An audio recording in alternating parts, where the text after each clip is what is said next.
라는 말씀이 있는데, 이것은 호세아서에서 하나님의 긍휼을 얻지 못하고 진노를 얻는 자, 그래서 다른 남자에게서 난 자식, 그런 의미로 해서 로루하마라고 불렀던 그 이름을 여기에서 풀이한 것이고, 또 너희는 전에는 백성이 아니더니, 이 말씀도 전에는 너희가 로암미였더니 이제는 예수님을 유일한 아버지 또는 신랑으로 믿고 암미가 되었다, 그의 백성이 되었다, 그런 말씀을 한 것입니다. 근데 그냥 읽으면은 그런 내용인지 아닌지 잘 모르죠.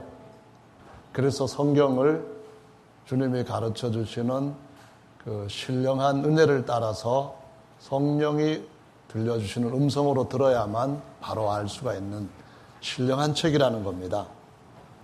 또 오늘 본문 말씀에 보시면은 너희도 산돌같이 신령한 집으로 세워지고 그랬거든요. 우리가 신령과 진리로 예배를 드릴 때에 어디서 예배를 드리느냐, 어떻게 드려야 신령한 예배를 드릴 수 있느냐, 이것은 바로 오늘 본문 말씀에서 신령한 집, 곧 하나님의 성전인데, 율법에 기록했던 예루살렘 그 성전에서 예배하는 것이 아니라 바로 거듭난 성도들을 신령한 집이라고 표현을 하고, 또 집이라고 말씀하신 것뿐만 아니라 신령한 제사장이 될지니라 라고 말씀하시므로 하나님의 집도 되고 제사장도 된다는 것을 보여주고 있습니다. 이것도 역시 신령한 귀가 없으면 깨닫지 못하는 겁니다.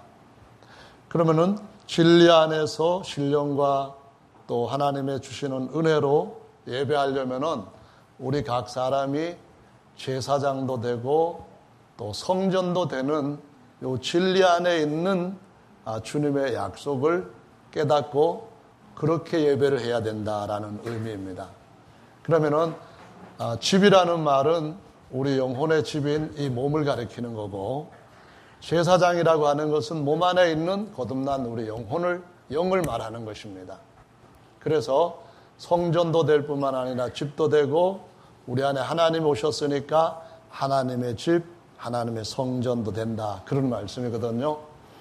근데 많은 사람들이 이런 성전에 대한 개념을 모릅니다. 하나님이 거듭난 성도를 신령한 제사장, 신령한 집이라고 말씀하시면서 이 성전만 하나님이 세우시고 인정하신 유일한 성전이다 하는 사실을 모르기 때문에 어떤 교파들은 여기에다가 예배당 세우고 또 다른 지역에다 예배당 세우고 또 다른 지역에 예배당 세우고 또 다른 나라에 예배당 세우고 하면서 하는 얘기가 어디 성전, 어디 성전에서 굉장히 많이 성전을 세웠다고 아주 자랑스럽게 얘기를 합니다.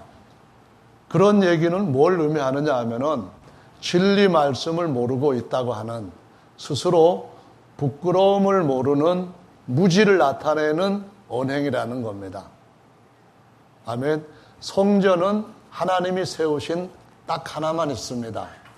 신약에서 성전은 어떤 성전이냐 하면은 바로 베드로전서 이 본문에서 말씀하시는 것처럼 정말 물과 성령으로 거듭난 성도들이 영으로는 뭐가 된다고요? 제사장이 되죠. 신령한 제사장. 그리고 몸은 뭐가 된다고요? 하나님과 제사장에 들어있는 성전, 집이 된다는 겁니다. 아멘.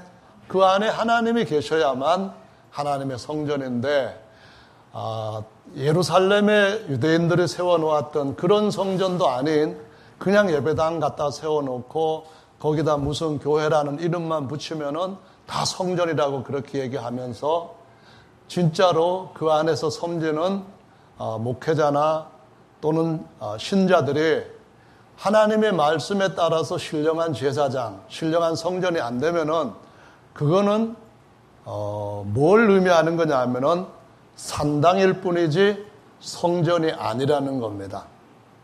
그런 예배는 산당 예배이지 은혜와 진리로, 신령과 진리로 주님 앞에 예배 드리는 것이 아니다라는 말입니다. 이거를 깨달을 수 있어야만 영적인 눈과 귀가 있다고 그런 말씀입니다. 질문을 하나 하겠어요.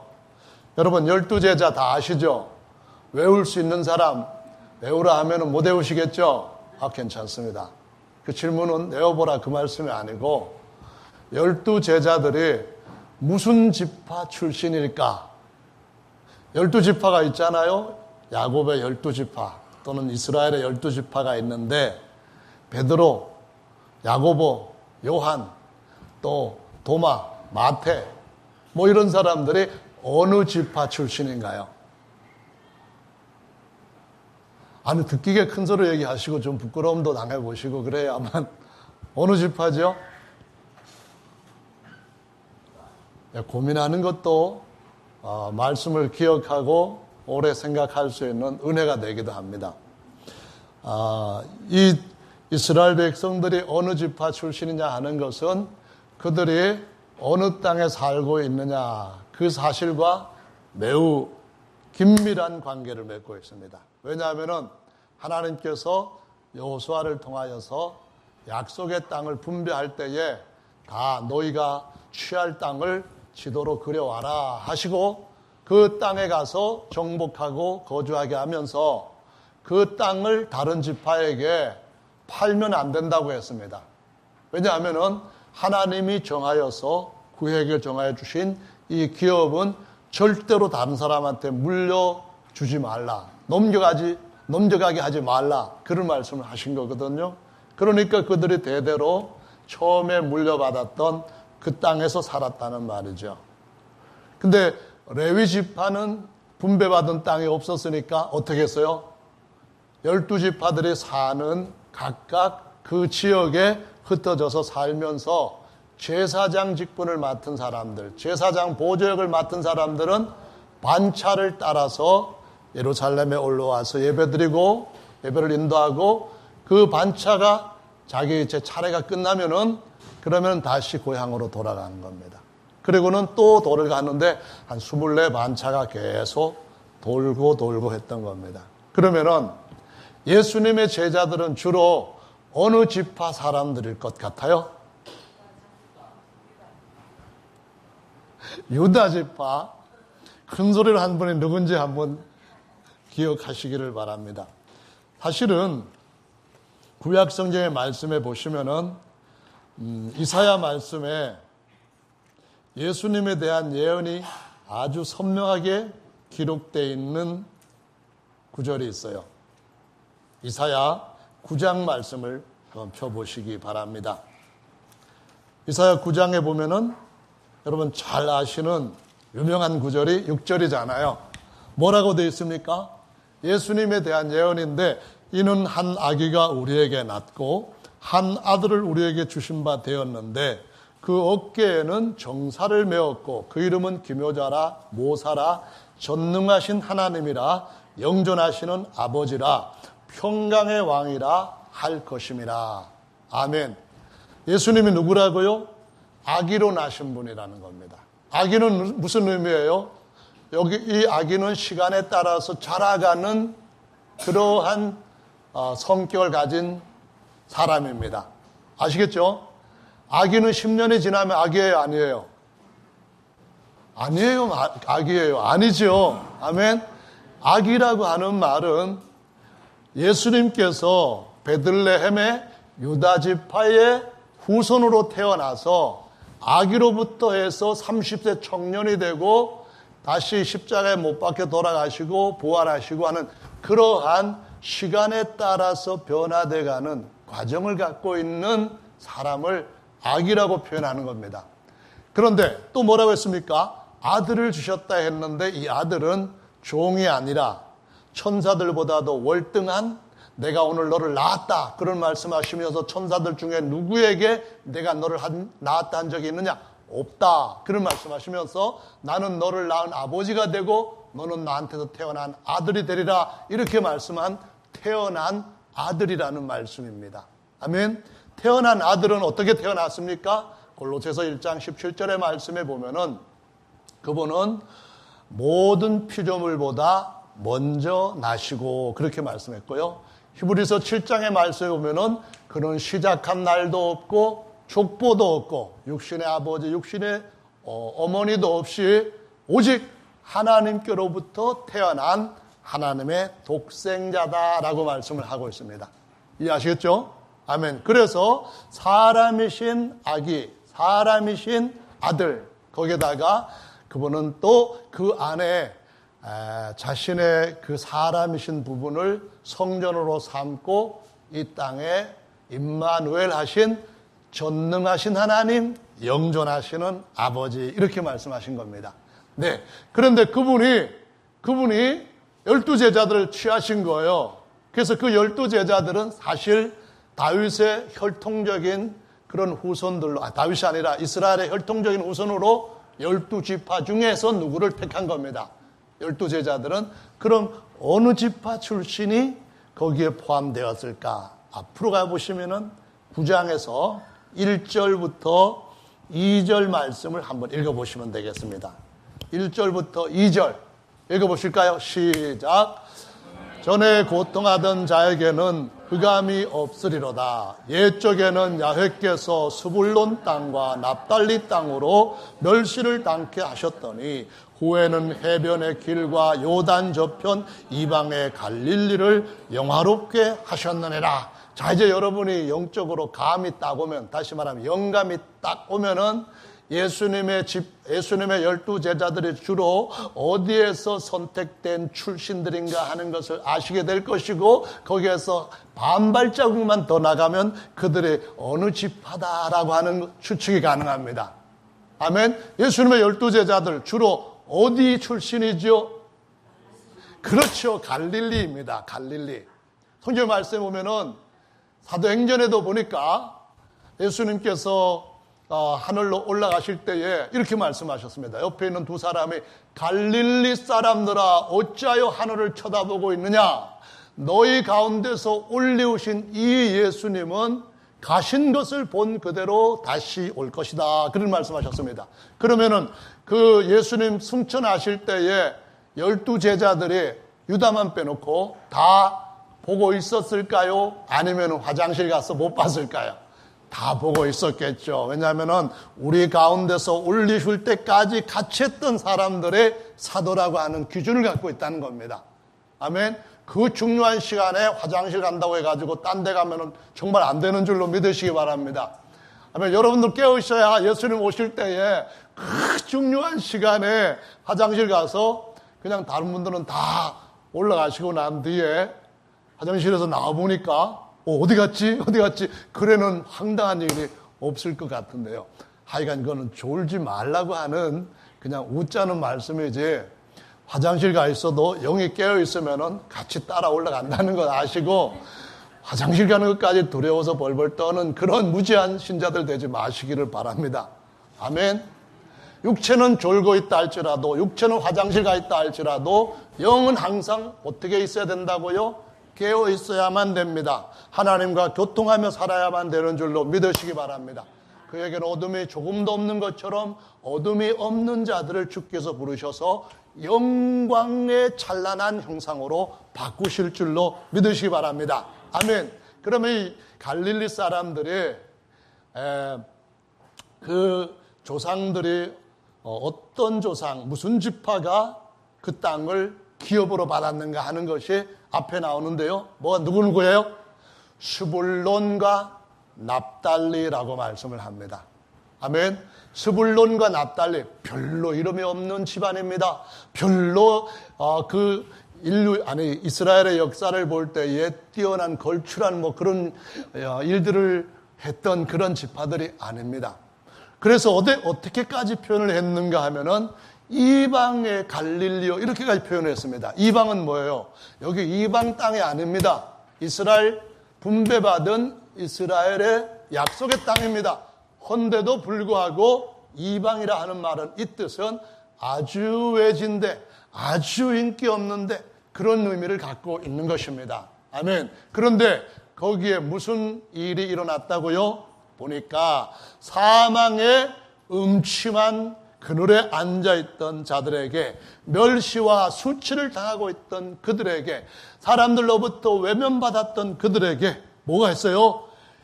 아주 큰 빛이 비추게 되고, 그리고 그들로 하여금 영화로움을 얻게 하셨다라고 말씀합니다. 할렐루야.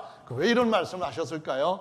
그 말씀은 바로 주님께서 자신의 백성들, 하나님의 아들들을 취하실 때도 세상에서 멸시를 받고 세상에서 여러 가지 어려운 일들을 겪고 참 한이 많은 사람이라 할지라도 예수님 안에서는 더 큰 소망을 갖고 살 수 있다라는 것을 보여주시는 것입니다. 아멘. 아멘. 진짜로 어떤 남편은 굉장히 짐을 지우는 그런 남편이 있습니다. 정말 내 짐을 지고 가기도 힘들어서 내 짐 좀 여보 대신 좀 지고 가죠. 그래야만 될 판인데 남편의 짐까지도 지고 가는 그런 일이 있습니다. 하지만은 바로 그런 이들, 힘든 모든 자들에게 주께서 말씀하시기를 이방의 갈릴리를 영화롭게 하셨느니라 하는 말씀대로 그 나중은 아주 영광스러운 보상이 있는 줄로 믿으시기 바랍니다. 아멘. 이거는 정말 그런 거예요. 자, 그러면은 한번 생각을 해봅시다. 유대인들이 12지파가 있는데 레위 지파에게는 땅도 안 주시고 너희들의 몫은 나 하나님이다, 그런 말씀을 하시면서 유대인 중에서 특별히 한 지파 레위인들에게 주님께서 주신 것이 뭡니까? 제사장 직무입니다. 제사장의 일을 보면은 성소 안에서 일하는 것이 있고, 그 다음에 그 밖에서 허드렛 일 하는 거, 나무를 패고 물을 길러오고, 그 다음에 성막 같은 경우에는 그것을 뜯어가지고 술에다 싣고 다른 데 가서 다시 그걸 설치를 하고 또 뜯고 옮기고, 그런 일들을 하는 그러한 레위 지파의 또 다른 봉사자들이 있었습니다. 그래서 그들한테는 다른 지파들이 하나님 앞에 바쳤던 10분의 1을 가지고 살게 하시면서 너의 몫은 이 땅에 있는 것이 아니라 하늘에 나한테 있다, 그런 말씀하시면서 그 어떤 땅도 분배해 주시질 않았던 거예요. 그러면은 여러분 질문 또 하나 드려야겠습니다. 우시야 왕은 왜 성전에 들어가서 분향을 하려고 했다가 하나님 앞에 문둥병을 얻어서 평생을 문둥이로 마치게 되었죠? 왜? 아니, 하나님 앞에 기름 부음 받은 자 왕이잖아요. 그런데 성소에 들어가서 뭘 했길래 왜 문둥이가 돼가지고 왕도 안 되고 이제는 그 자리에서 물러나서 별궁에서 문둥이로 살다가 죽을 수밖에 없었느냐고요. 왜 그렇죠? 여러분, 큰 소리로. 와, 똑소리 나부릅니다, 정말로. 유다 지파의 왕이긴 하지만은 레위 지파가 아닌데 어떻게 분향을 할 수 있느냐, 그 말이에요.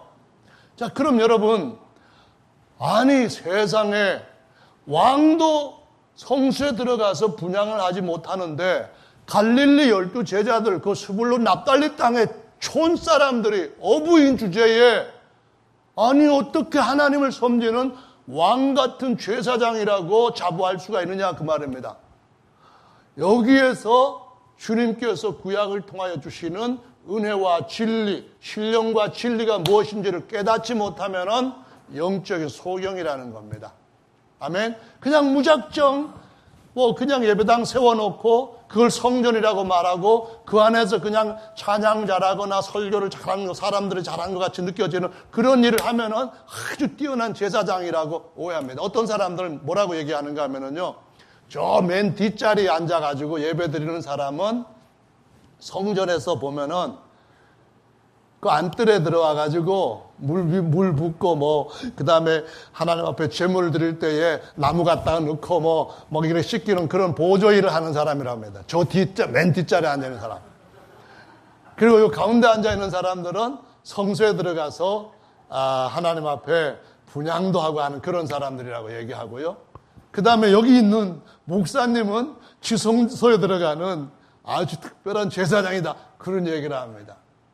그거는요, 모세가 세워놓은, 솔로몬이 세운 성전은 전혀 이와 같은 구조가 아니라는 사실을 무식해서 몰라서 그런 소리를 하는 겁니다.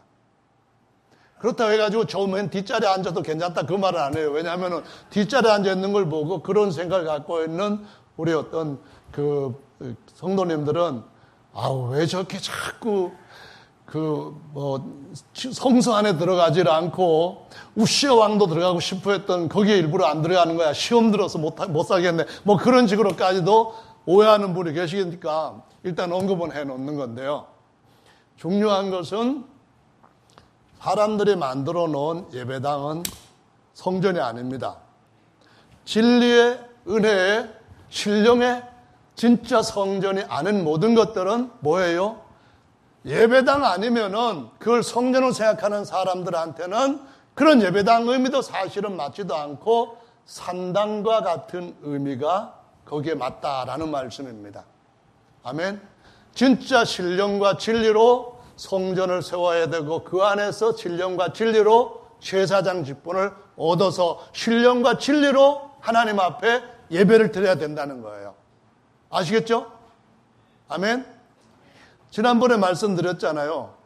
여기서 예배를 드릴 때에 이 모든 것이 지성소가 될 수가 있다는 거예요. 아니 그래야만 된다는 거예요. 왜냐하면 은혜의 보좌는 지성소 안에 있고 대제사장만 1년에 한 번 들어가는데 예수님께서 대제사장으로 지성소 안에 들어가셔서 딱 한 번에 완벽한 제사를, 영원한 제사를 드리시고 휘장을 쫙 찢어 놓으시고 누구든지 은혜의 보좌 앞으로 담대히 나가라고 했거든요. 그러니까 어디에 있든지 간에 신령한 예배를 드려야 되는 거예요.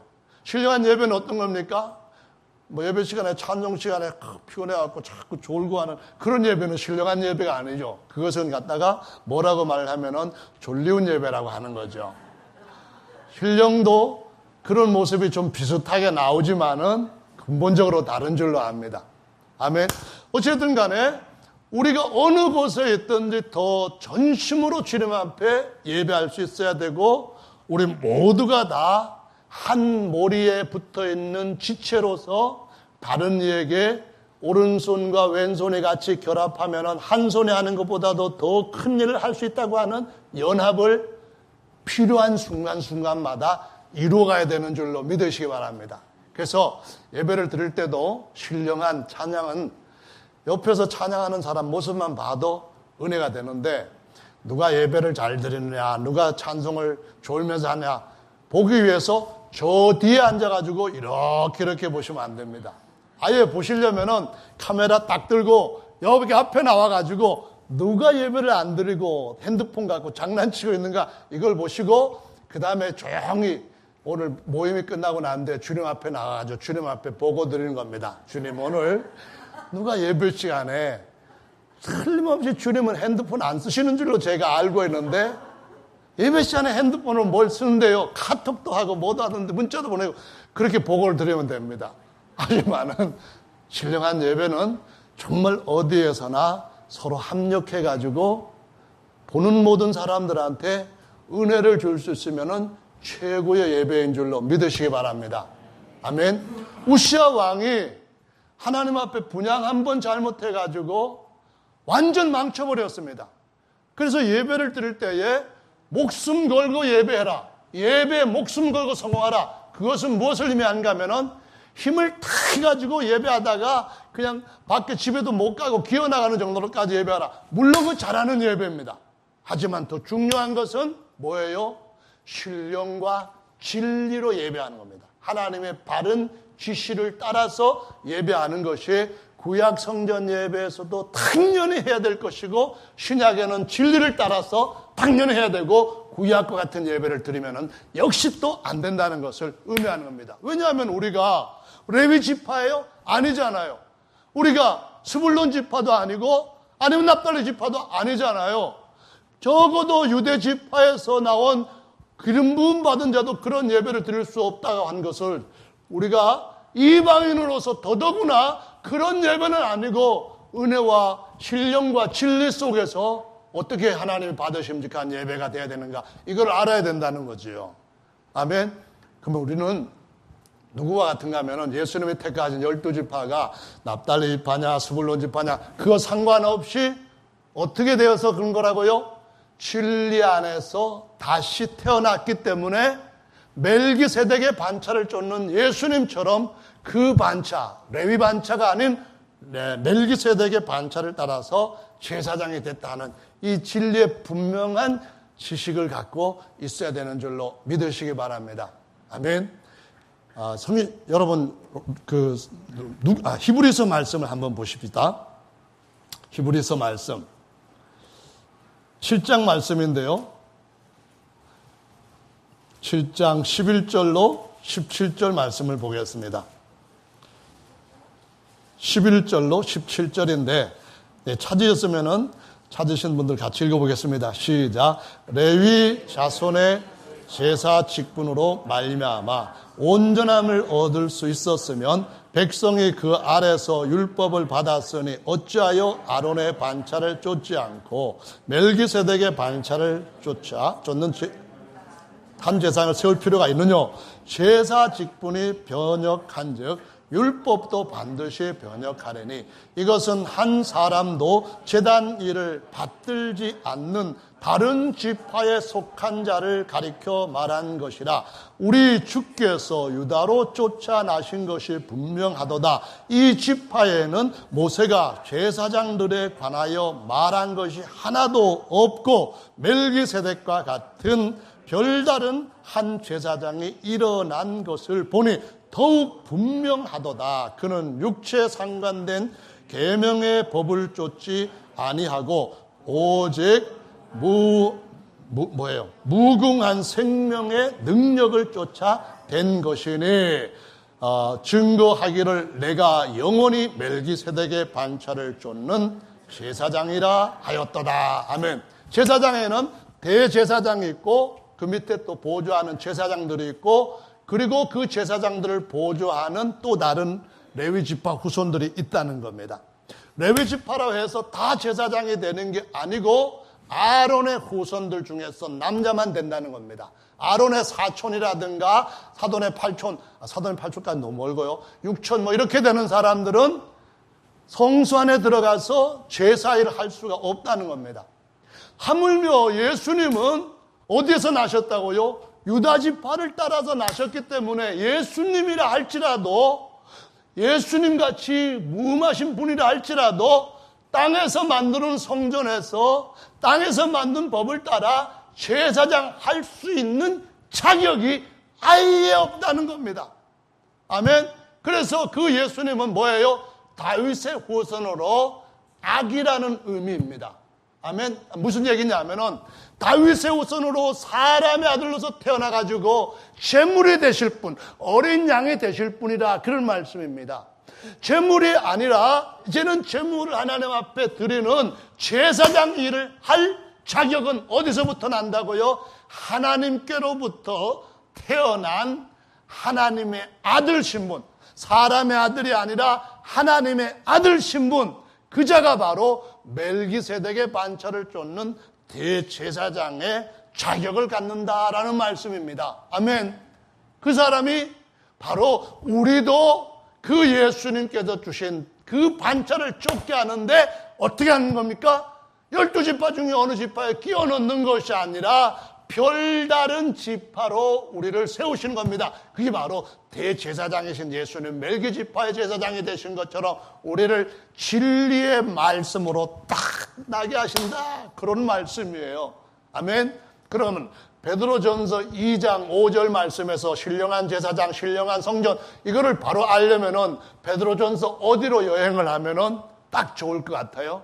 지금 제사장이 되려면은 태어나야 되는데 그렇게 태어나려면은 어떻게 나는 것인지 어떻게 알 수 있느냐 그런 의미입니다. 어디로 여행하면 되죠? 네? 그냥 입국 다물고 있으면 실수 안 하는 겁니다. 하지만은 실수를 하지 않으면은 성장도 없습니다. 야구할 때에 그냥 가만히 있는 사람은 홈런 한 번도 못 치죠. 그런다고 친다고 해서 다 홈런이 되는 건 절대는 아니거든요. 마찬가지로 입으로 계속 시인하고 하는 것은 진리의 말씀에 대해서 빠르게 성장할 수 있는 하나님의 방법이시니까 대답을 하실더라도 제가 무안 들으려고 하는 건 절대로 아니니까 막 틀리더라도 하시면 좋겠습니다. 베드로 전서 말씀을 보시면은 1장에 가서 이렇게 말씀합니다. 1장에 가시면은 22절로 25절 말씀이 나옵니다. 자, 읽어보실까요? 시작. 너희가 진리를 순종함으로 너희 영혼을 깨끗하게 하여 거짓이 없이 형제를 사랑하기에 이르렀으니 마음으로 뜨겁게 피차 사랑하라. 너희가 거듭난 것이 썩어질 씨로 된 것이 아니요 썩지 아니할 씨로 된 것이니 하나님의 살아있고 항상 있는 말씀으로 되었느니라. 그러므로 모든 육체는 불과 같고 그 모든 영광이 풀의 꽃과 같으니 풀은 마르고 꽃은 떨어지되 오직 주의 말씀은 세세토록 있도다 하였으니 너희에게 전한 복음이 곧 이 말씀이니라. 그래서 진리의 말씀으로 다시 태어났다 그런 말입니다. 율법이 아니라. 아멘. 또 뿐만 아니라 다른 말로 하면은 썩지 아니할 영원한 말씀으로 다시 태어났다 그런 말입니다. 또 다른 말로 말하면은 너희에게 전한 이 복음으로 다시 태어났다 그런 말씀입니다. 그렇게 다시 태어나면은 그는 무슨 지파에 속하는 거예요? 하나님의 아들의 지파, 다른 식으로 말하면은 유일한 제사장 지파인 멜기세덱의 지파에 속하게 된다라는 말씀입니다. 할렐루야. 그러면은 베드로가 쓴 것은 베드로 복음이라고도 말할 수가 있는데요. 베드로가 이 말씀이다라고 처음에 성령 충만하게 받고 성령의 기름 부으심을 받은 상태에서 12 사도들을 뒤에다 딱 백그라운드로 세우고 설교했던 그 말씀이 뭐예요? 사도행전 2장 38절입니다. 본래 제사장이 되려면은 첫째로는 제일 중요한 것이 반드시 첫째로는 레위 지파의 아론의 후손으로 출생해야만 됩니다. 그 두 번째로는 그렇다고 다 그냥 제사장으로 세워지는 것이 아닙니다. 나이가 30살이 돼가지고 이제 그 직무를 감당할 만한 되었을 때에 반드시 레위기 8장의 말씀처럼 세 가지의 예식을 거쳐야만 됩니다. 세 가지 뭐예요? 첫째, 예수님도 신령한 제사장 되기 위해서 세 가지를 신령한 것으로 거쳤는데요. 그것을 생각하시면서 답하시면 돼요. 첫째로 뭐냐면은, 첫째로는 물에다가 씻기는 겁니다. 데려다가 이렇게 벗기고 물로 싹 몸을 목욕을 시켜야 돼요. 두 번째로는 뭐예요? 머리에서부터 발에 이렇게 흘러내도록 기름을 쫙 부어야 됩니다. 이 기름 부음이라고 하는 거예요. 세 번째는 뭐예요? 왕이나 선지자는 어디서 출생해도 그 큰 문제 안 삼아요. 12지파 중에서 누가 왕이 되든지 선지자든지 그거 그렇게 문제 안 삼아요. 그런데 제사장만큼은 반드시 그 지파, 곧 레위의 후손 아론의 자손으로 태어나야만 되는데 30살 되었을 때 세 가지 예식을 꼭 거쳐야 되는데 세 번째가 뭔가요? 피를 바르는 거예요. 여기도 바르고 여기도 바르고 발가락에 오른 발가락에 엄지에 바르는 거예요. 그래서 예수님은 그렇게 했어요. 예수님께서 레위 지파의 제사장처럼 그렇게 씻기고 그렇게 기름 감람유 붓고 그렇게 짐승의 피 여기 발라가지고 제사장 됐어요? 안 됐어요? 그거는 율법으로 되는 거죠. 율법으로 되려면 아예 그분은 유다 지파이기 때문에 자격 없음입니다. 그렇기 때문에 율법대로 하는 것이 아니라 은혜와 진리대로 신령으로 세 가지를 하는 것이 있어야 된다는 겁니다. 어떻게 해요? 내가 너를 낳았다 하는 말씀처럼 첫째로는 하늘 제사장이 되기 위해서 하나님께로부터 출생해야 되고, 아멘. 두 번째로는 구약에서 제사장 세우기 위해서 부었던 것에 그걸 그림자로 보고 실체가 되는 것이 뭔가를 알고 그걸 해야 된다는 겁니다. 그것이 바로 침례 요한한테 물로 탁 씻김을 받고 강에서 올라오시니까 그 다음에 어떻게 했어요? 하나님이 이는 내 사랑하는 아들이다 하시면서 어떻게 했어요? 하나님의 영의 기름을 부으신 거예요. 근데 여러분, 하나님의 영이 사람의 눈에 보여요, 안 보여요? 하나님은 아무도 본 자가 없고 또 볼 수도 없는 자니라, 그렇게 말씀합니다. 보이지 않는 영이에요. 어디나 다 계시지만 못 봐요. 그런데 어떻게 하나님의 영이 팍 기름으로 부어졌는지 볼 수가 있느냐고요? 하나님이 참 선하시잖아요. 우리같이 못 보는 사람한테도 볼 수 있도록 어떻게 했습니까? 누구에게든지 물로 씻길 때에 성령이 비둘기같이 임하여서 그의 머리에 임한 것을 보거든 그가 바로 성령으로 침례주는 내 아들인 줄 알라 하시면서 머리에 성령이 임하였다는, 기름 부음이 임했다는 비둘기 같은 모습을 입었는데, 그 진짜 똥 싸는 비둘기 아니라는 거 여러분 아시죠? 혹시 또 그거 모르시고 비둘기 잡아다가 위에다가 앉히고 나도 예수님처럼 기름 부음, 그거 정말 아니거든요. 뭐 그렇게 하시는 본교태 같은 분들은 한 분도 없을 줄 알지만 제가 웃으시라고 한 얘기니까. 그리고 난 뒤에 예수님이 피를 무슨 피로 발랐어요? 그냥 네 발 달린 짐승 피 갖다 바른 거 아니거든요. 황소 피도 아니고요. 주님이 자신의, 하나님이 친히 야훼 일에 예비하신 어린 양 자신의 피, 유다 지파로 태어나서 아기로 30세까지 자라가지고 한 번도 거짓말하지 않고 죄짓지 않은 거룩한 자신의 피를 십자가에 달리시기까지 머리에도 가시면류관 쓰셨지요. 등, 가슴 어디든 상관없이 이 뼈가 달려있는 채찍으로 막 때려서 맞으셨지요. 그 다음에 다시 또 십자가에 달릴 때에 여기에다가 대못을 갖다가 박았죠. 여기 발에도 박았지요. 그리고 난 뒤에 마지막 죽었는지 살았는지 로마 군병이 와서 창으로 팍 찔러서 물과 피가 다 쏟아졌죠. 그렇게 함으로 요한일서 5장에 보면은 그를 증거하는 것이 셋인데 셋이 합하여 하나니라, 이렇게 말씀합니다. 뭡니까? 물과 피로 임하신 분, 완전히 우리를 위해서 어린 양 제물 되셨다, 그 말입니다. 그리고 성령은 그분이 살아나셨다는 것과 우리들도 그분에게 제사장 반열에 들어갈 수 있도록 길을 열어놓으셨다라는 말씀입니다. 이게 바로 신령과 진리로 제사장의 자리에 세워지는 것이다, 그런 말씀입니다. 아멘. 그래서 우리가 하나님의 말씀을 올바로 믿고 섬기려고 할 때에 구약에서 왜 이것이 안 됐을까? 이걸 바로 알아야 되는 거예요. 예를 들어서 다윗이 하나님 앞에 제사장 일을 했어요, 못했어요? 했어요, 못했어요? 다윗이 사울에게 쫓겨가는데 한 400여 명이 따라다녔습니다. 이게 초기에 먹을 것이 없으니까 제사장한테 가가지고 저 배가 고파서 못 견디겠어요, 먹을 것 좀 주세요. 그랬더니 제사장이 뭐라고 했습니까? 먹을 건 없고 지금 물린 제사장만이 먹는 진설병이 있는데 드시오 하고 줬답니다. 그것이 마태복음 12장에서 예수님의 제자들이 돌아다니다가 배가 고프니까 밀을 잘라가지고 막 비벼서 먹고 이렇게 하는데 바리새인들이 그걸 보고 선생이요, 당신의 제자들이 못할 일을 합니다. 아니, 안식일 날 어떤 일도 하지 말아야 되는데 당신 제자들이 이 손으로 이 밀을 추수해가지고 먹기까지 하잖아요. 이렇게 하는데 이게 어떻게 율법을 따라서 하나님의 일을 한다고 말이 되는 거냐고 막 비난을 합니다. 그때 예수님이 하신 말씀이 다윗이 시장할 때에 제사장만이 먹을 수 있는 진설병을 먹었는데 정죄받지 않았다, 그 말씀을 내가 알고 있느냐, 이 말씀을 하십니다. 그러면 다윗이 제사장이었어요, 아니었어요? 제사장이 아니라는 겁니다. 제사장이 아니기 때문에 진설병을 먹으면 안 된다는 겁니다. 그런데 왜 그것이 묵인되었느냐, 왜 정죄받지 않았느냐?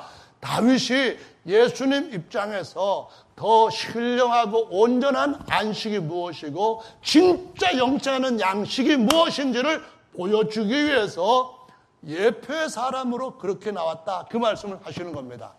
그냥 다윗은 왕이라 할지라도 찬송도 많이 지었고 여러 가지 온갖 것 다 했지만은 제사장이 아니라는 거 기억하시기 바랍니다. 아까 말씀드렸던 것처럼 그 예수님이 다윗의 지파에서, 유대 지파에서 태어난 무흠한 사람이지만 땅의 시계 예배에서는 절대로 제사장이 될 수가 없다는 말씀을 이해를 해야 된다, 그런 말씀입니다. 그러니까 유다 지파의 왕이었던 우시아도 노입니다. 아멘. 다윗도 노입니다. 예수님마저도 노입니다. 그럼 어떻게 됩니까?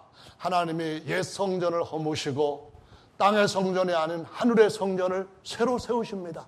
그 성전이 바로 누구예요? 사람이신 예수 그리스도께서 너희가 이 성전을 헐라 내가 3일 만에 일으키라 할 때에 이는 부활할 때 자기 육체를 가리켜 다시 세우는 성전이라 말씀하신 것이다 라고 요한복음 2장 19절로 21절에 기록되어 있다는 겁니다. 그것이 바로 신령한 진짜 성전의 머릿돌과 모퉁이돌로 놓였다는 것을 의미하는 겁니다. 뭐가요? 예수님의 이 몸이, 부활한 몸이 머릿돌이요 모퉁이돌이 되었다, 그런 말씀입니다. 그리고 예수님의 그 아들의 영으로서는 우리를 대표하는 대제사장, 멜기세덱의 반차를 쫓는 영원한 제사장이 되셨다 하는 것을 보여주고 있습니다. 그래서 이것이 하늘의 성전이면 얼마나 더 하나님의 말씀에 맞게 해야 될 것인가, 이거를 이해해야만 됩니다. 한번 보십시오. 다윗이 법궤를 모셔오려고 할 때에 그 법궤를 모셔오기 위해서 가는데 온갖 악기들을 잣나무로 만들어가지고 노래하는 사람 탁 선발을 해가지고 탁 들어갔는데, 아니 보니까 수레가 하나 딱 새 것이 준비되어 있는 거예요. 그래서 수레에다 딱 싣고 나오는데, 나오는 중에 어떤 일이 일어났습니까? 하나님 앞에 예배는 목숨 걸고 승리해야 되는 줄로 믿으시 바랍니다. 우사가 그냥 거기서 죽게 됩니다. 왜 죽게 되었어요? 아니 이 어미소가 수레에다 싣고 쇠수를 끌고 나오는데 우사의 타작마당에 와가지고 이 소가 막 난리를 치는 거예요. 그러니까 우사가 하나님의 법궤 떨어질라 하면서 딱 붙잡았는데 하나님의 충돌하심으로 우사 그 자리에서 즉사를 했다는 겁니다. 그래서 다윗이 내가 어떻게 감히 하나님의 법궤를 내가 친 장막에다 모셔올고 거기서 온갖 악기 다 동하고 힘을 다해서 찬양하고 뭐 연주하고 그거 다 안 되는 겁니다. 법궤를 모시려면은 어떻게 해야 돼요? 다른 성전의 기구들은 수레에 싣고 옮길 수 있도록 했습니다. 그러나 성수 안에 있는, 특히 지성소 안에 있는 이 법궤는 어떻게 옮겨야 돼요? 어깨에다가 메어가지고 옮겨야만 됩니다. 그래서 역대상 15장의 말씀에 보면은 너희가 전에는 매지 않아여서 큰 사고가 났지만은 이번에는 매자하고 메어가지고 올렸더니만 다 복을 받는 걸 볼 수가 있습니다. 여러분, 우리가 하나님을 섬기는데 우리 편한식으로 하면 절대로 안 됩니다. 내가 가지고 있는 기준으로 하면 절대로 안 됩니다. 오직 땅에서 제사를 드릴 때도, 땅에서 예배를 드릴 때도 하나님이 주신 방법이 뭔가를 하나님 앞에 물어서 성경에서 답을 얻어서 그대로 하지 않으면은 그 예배가 오히려 살리는 것이 아니라 죽이는 예배로 끝난다는 거예요. 여로보암이 진짜 그 죄를 이스라엘 대대 왕들한테 물려줬는데 뭡니까? 첫째로 여로보암이 만든 죄가, 첫째는 뭡니까? 산당을 지었다는 겁니다. 둘째로 뭡니까? 그냥 금송아지를 만들어 놓고 이거 믿으면 복 받는다 해가지고 복설교만 냈다 하는 겁니다. 세 번째는 뭡니까? 아무나 평민을 불러다가 소 한 마리 끌고 와서 나 제사장 삼아주세요 하고 청하면은 그냥 안수하고 제사장 되게 했다는 겁니다. 네 번째 뭡니까? 절기를 전부 다 가짜로 만들어가지고 비슷하게 했다는 겁니다. 이것이 이스라엘 백성들, 이스라엘 나라 왕들한테 대대로 물려줬던 여로보암의 죄라고 나오고 있습니다. 그럼 뭐예요? 보통 사람이 제사장이 되는 것은 정말 심각한 문제예요. 어떻게 레위 지파도 아닌 스불론 지파, 납달리 지파 사람들이 제사장이 되느냐고요. 그 제사장은 거기 제사장이 아니라는 것을 이해하시기 바랍니다. 아멘. 하늘의 제사장은 은혜와 진리로 된다는 것을 보여주고 있음을 이해해야만 되는 것입니다. 여러분 잘 아는 그 고라라고 하는 사람 아시죠? 고라가 딱 성경에 딱 이름이 나올 때 사람들은 뭐부터 생각합니까? 고라의 반역. 아마 성경책에 보면은 앞에 주제를 그렇게 다 써놓고 고라 이야기를 쭉 기록해놨을 거예요. 반역, 뭡니까? 고라가 반역을 했다고 하는 의미는 본래 하나님이 아론의 후손들 남자에게만 제사장 직분을 주는데 고라가 왜 너희들만 제사장 직분을 독점하느냐 하면서 250명의 다른 지도자들하고 같이 단합을 해가지고 봉기를 한 겁니다. 들고 일어난 거예요. 얼마 전까지만 해도 레위 지파 너들이 제사장 독점하기 전까지 황금 소가지 숭배하던 그 앞에까지 우리 모두가 장남이면은 전부 다 제사장이었는데 왜 너희들이 장남 제도를 바꿔가지고 아론의 후손들만 하고 나도 레위 지파 후손인데 너하고 나하고는 사촌간인데 왜 너만 독점하느냐 하면서 들고 일어난 거예요. 그걸 갖다 반역이라고 하는 겁니다. 그건 무슨 말이에요? 하늘의 제사장도 첫째, 반드시 물과 성령으로 거듭나야만 됩니다. 두 번째, 뭐예요? 반드시 거듭난 사람한테 세 가지 기름 부음이 있어야만 된다는 겁니다. 세 가지 의식이 신령한 것으로 거쳐져야만 된다는 겁니다. 아멘. 끝까지 뭐예요? 그 제사장은 예수님께서 물로 침례를 제자들을 통하여 주셨지만은 본인이 주시는 건 두 가지입니다. 하나는 성령 침례요, 하나는 불침례요. 불침례는 끝까지 십자가를 어깨에 지고 가야 되는 것이다 라는 말씀입니다. 십자가를 새수레에다 싣고 가면 안 됩니다. 아멘. 십자가를 자동차에다가 싣고 가면 안 됩니다. 아멘. 뭐 누가 예수님의 십자가를 자동차에 싣고 가요? 그런 일 없죠. 그거 아닙니다. 자기를 부인하고 자기를 하나님 앞에 드리는 제물이 되는 신령한 제사장의 산제사 없이 내가 편한 대로 하는 모든 것들은 새수레에 싣고 가는 다윗의 실수와 같은 겁니다. 그래서 어떻게 됩니까? 하나님의 진리의 말씀이 그런가 하여서 살펴보면서 가야 되는데요. 우시야 왕이 죽던 해에 하나님께서 선지자 이사야에게 뭘 보여주셨죠? 이거 대단히 중요한 것 같아요.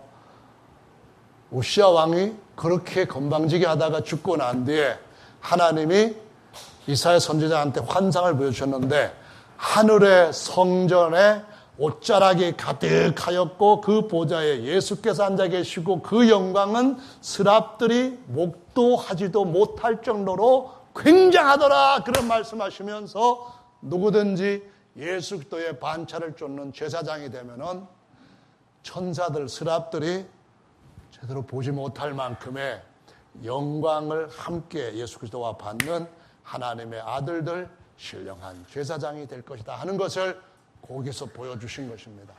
할렐루야. 그럼 여러분들 어떤 분들이에요? 다윗보다도 훨씬 존귀한 분들입니다. 마태복음 11장 11절에서 여자가 낳은 자 중에 침례원보다 큰 자가 일어남이 없다. 그가 제일 크다. 하지만은 천국에서는 지극히 작은 자라도 저보다 크니라 라고 말씀하셨습니다. 만약에 여러분 옆에 우시야 왕이 앉아서 예배를 드린다면은 정말 사인 받으려고 막 그럴지 모르겠어요. 우시야 오늘 예수 이름 침례에 와서 야, 내 옆에서 예배드렸다고 탁 사인 받고 셀카 찍고 막 그랬을 줄 알아요. 저 김기정 집사님 탁구 치는데 누구 중국에서 선수 오면 가갖고 사인 받겠다고 막 그런 소리 했는데 솔로몬이 와가지고 여기서 막 예배드릴 때 막 나가 솔로몬 옆에서 예배드렸다 해가지고 그냥 셀카 찍는 분 혹시 있을지 모르겠습니다. 그게 아니고요. 솔로몬이 여러분 옆에서 좀 사인 좀 해주세요. 그래야 될 존귀한 자들이라는 것을 분명하게 기억하시기를 바랍니다. 믿습니까? 옆에 계시는 내 남편은 정말 존귀한 남편이다. 이것 좀 실제로 고백을 하시면 좋겠습니다. 한번 고백해 볼까요? 시작. 못하네요. 저렇게 믿음이 없다니. 집사님 하셨어요? 하셨네요. 그러면은 남편은 진짜 그 남편이 아니거든요. 본래 남편은 위에 계시는 거니까 그냥 이번에는 신랑이 신부한테 정말 예수님을 사랑하는 것처럼 나는 내 아내를 사랑했다는 그런 마음으로 여보 사랑해 한번 해보시기 바랍니다. 그 뒤에 분도 한번 해보시기 바랍니다. 그 뒤에 분요. 거시기 안 해요. 안 하신대요. 집에서 그럼 조용히 하시기 바랍니다. 자, 중요한 것은 우리가 하나님 앞에 드리는 예배는 구약의 제사장 드리는 그런 예배보다도 어린 양의 피에 힘입어서 나가는 정말 더 중요한 예배인 줄로 우리가 이해를 해야만 됩니다. 그래서 가능한 한 힘을 다하고 뜻을 다하고 성품을 다하고 모든 걸 다해서 매일 그러지는 못할지라도 모이기를 힘써서 모이는 시간에는 우리를 주님이 기쁘게 받으실 만한 제물로 드려야 마땅한 줄로 믿습니다. 이제 남은 시간은 나오셔서 기도하는 시간 함께 갖도록 하겠습니다.